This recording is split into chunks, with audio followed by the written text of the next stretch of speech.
I am so happy that you're able to join us for this extended interview. Make sure to visit theoffbeatlife.com. Again, that's theoffbeatlife.com to get more killer resources. Hey listeners, have you ever thought about starting your own podcast?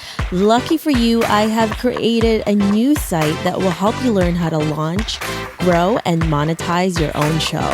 I offer one-on-one mentorship programs, and I'm launching an ebook, How to Create a Profitable Podcast, that can help you take your podcast from hobby to profitable business. Visit howtocreateapodcast.com to learn more. Again, that's howtocreateapodcast.com. See you there. Hey everyone, thank you so much for being here for the extended interview with Ayin, where she's going to share with us how to find your unique niche on YouTube. Hey Ayin, how are you? Hi, happy to be here again.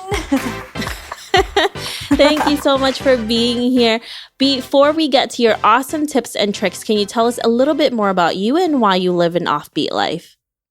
All right, so my name is Ayin. I am a YouTube content creator, a podcaster, and an entrepreneur. I make videos about travel and beauty, and I create t-shirts, cool merchandise that celebrate brown skin. So I'm currently based in Manila, but I love traveling. So the ultimate goal is to be completely location independent so that I can do all of this from everywhere.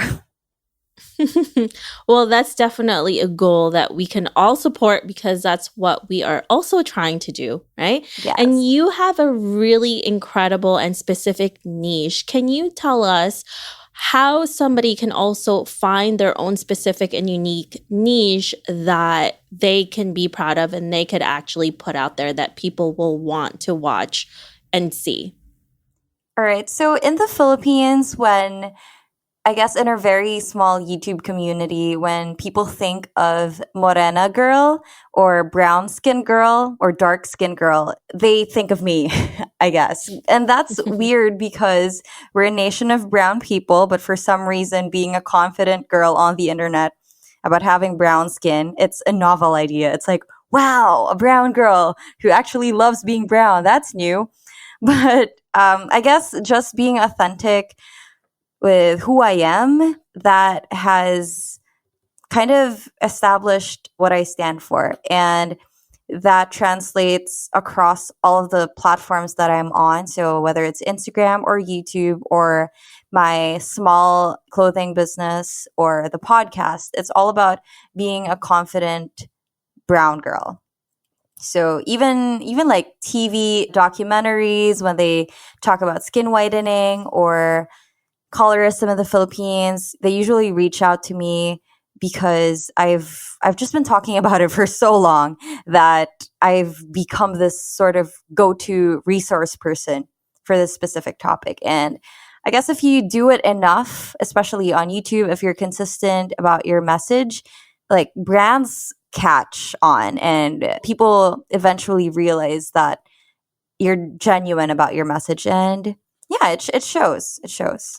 So that's kind of how I started. And I guess people can do the same by trying to understand how or like what message they really want to share with their content, because we can't just be everything for everybody. We need to figure out what it is that we have to offer. That's really how we set ourselves apart.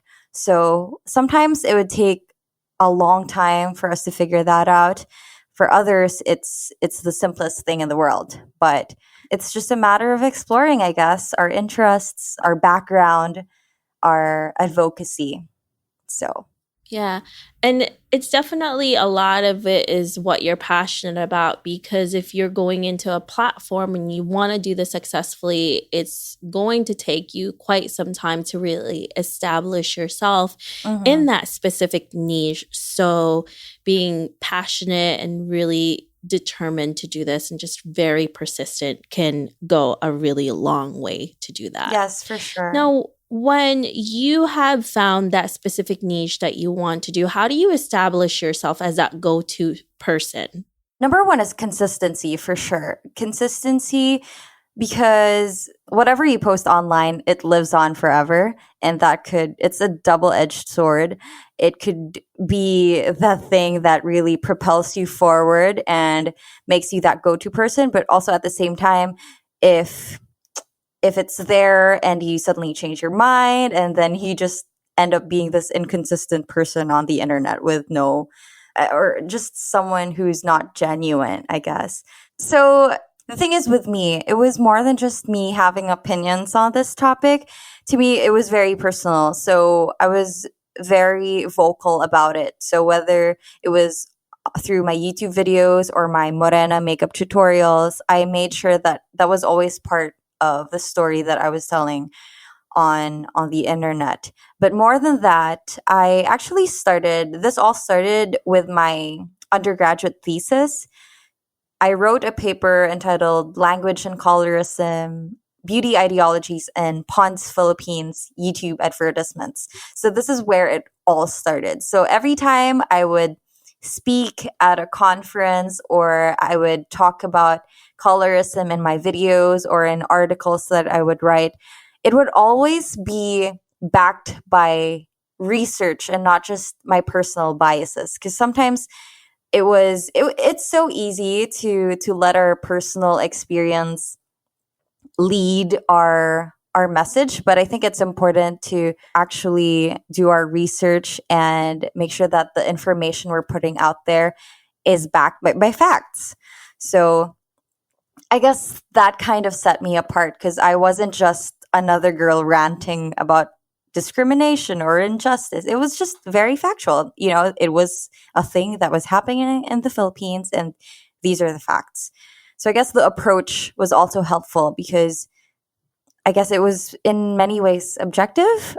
Now, how do you actually create content that connects with your audience? See, the thing is, this issue, colorism, it's very personal to me. So I know exactly what kind of content I wish I could have consumed as a kid. I wish I would have seen more celebrities who looked like me. I wish somebody had told me which foundation shade to use. Or I wish somebody could have walked me through all the awkward conversations that I was going to have with people who would comment rude things about my skin color. So when I think about creating content for Morena Girls, I just think back to the time when I was very insecure about my skin color, and I ask myself, okay, what would 15-year-old Ayin would have liked to watch? And that's what I do. So yeah, it's a very personal thing. Yeah, and I think it definitely goes along with what, again, you're passionate about, your background and everything that really moves you as a person. So that's a really great tip. Well, thank you so much, Ayin, for joining us today. I really appreciate all of the knowledge that you gave us today. Thank you so much for having me too. I'm so happy to be here. If our listeners want to know more about you, where can they find you? They can find me on YouTube. That's Ayin Bernos. Also Instagram. And then I also have a podcast on Spotify called Cam Confidence with Ayin Bernos. Perfect. Thank you so much, Ayin. Thank you. I hope you enjoyed this extended interview with Ayin. Make sure to visit theoffbeatlife.com. Again, that's theoffbeatlife.com to get the full interview where she shares how she travels the world raising awareness on colorism and self-love. Thanks for joining me on this extended interview. Don't forget to subscribe and leave a review on iTunes. We can also chat some more on Facebook at The OB Live. I'll talk to you soon.